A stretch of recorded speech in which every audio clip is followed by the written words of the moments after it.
we're going to talk about constructing a tie-up to weave double width. Here is a small sample of a little blanket, but it's somewhat wide. What if you don't have a loom this wide? You could fold this in half, and you could weave it this way on your loom, and see how much narrower that is. With a narrow loom, you can actually make a nice wide blanket. And we're going to do this demonstration in plain weave, but this method can apply to other structures as well. Here is our structure, our plain weave structure. When we unfold this, that's how we want it to look. But in order to really see what the structure is doing, when we have it folded in half, this way, we need to fold our paper in half. And see how this matches the fold in my blanket. I'm going to use a light table. So this one that's folded in half,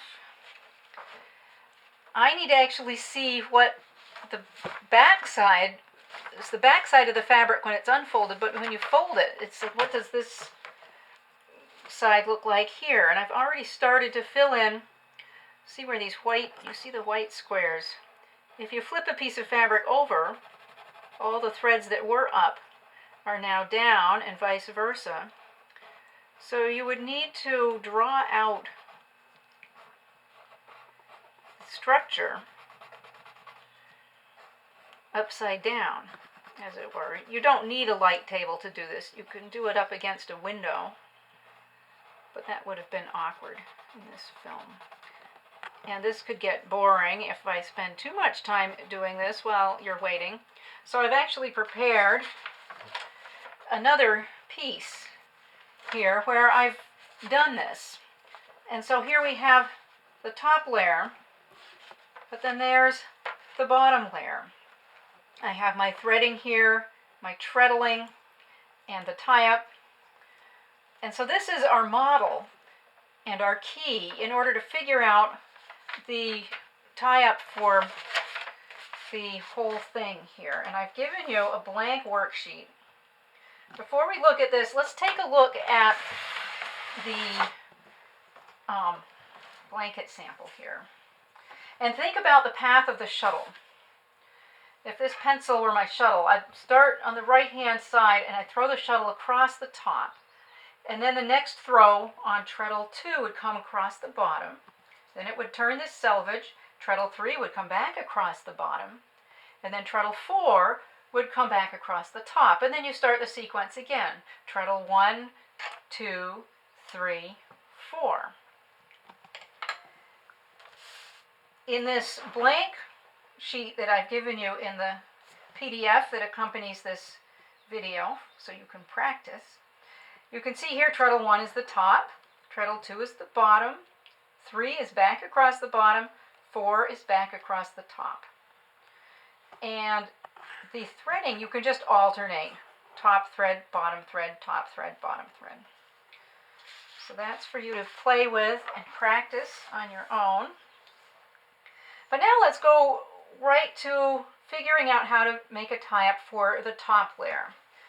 So when you're weaving across the top layer, these bottom threads, all the warp threads need to be down, out of the way. And that's what we've done here. In the threading, see bottom threads are in shaft 2 and shaft 4.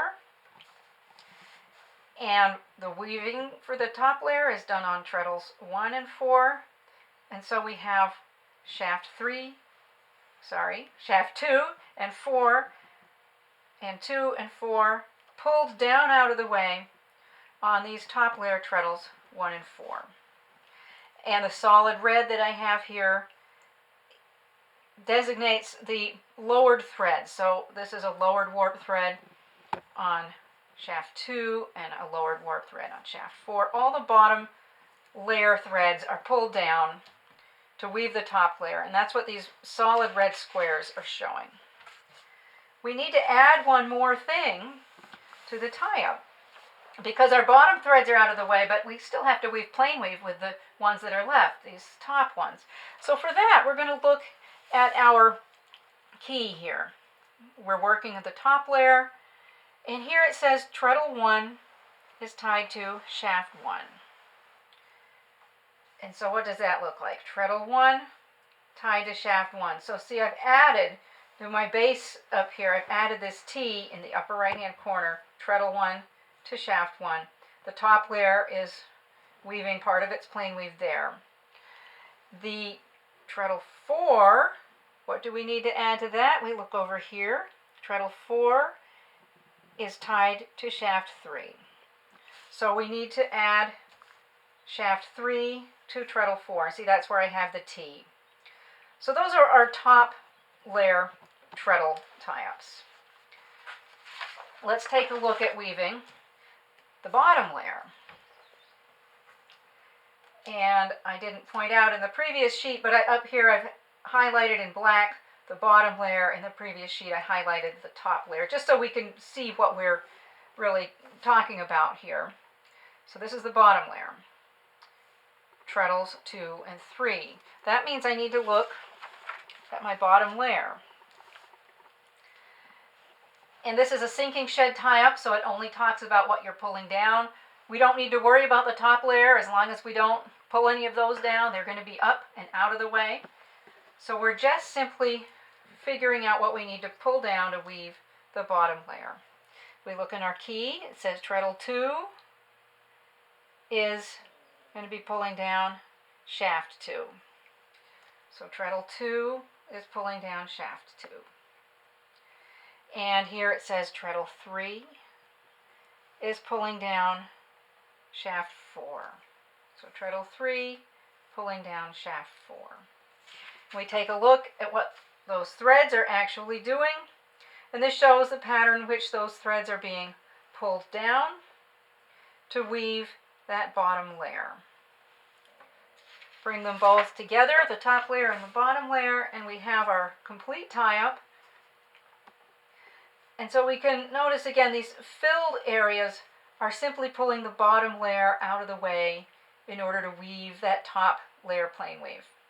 And the bottom layer just pulls down these two alternately to weave the bottom layer. And so you can see the top layer we're pulling down 3 at once, and to weave the bottom layer you're only pulling down 1 out of every 4 threads. So it all starts with this key here. You make this look like your folded weaving, so you can see the front side of the fabric here, but you want to see the back side of the fabric here. Determine the order of your treadles. Top layer is treadle 1, then bottom layer treadle 2, come back across on treadle 3, and then back across your top layer on treadle 4. And then the threading was simply alternating. Shaft 1 for the top layer, shaft 2 for a bottom layer thread, 3 for a top layer thread, 4 for a bottom layer thread. Thank you for watching.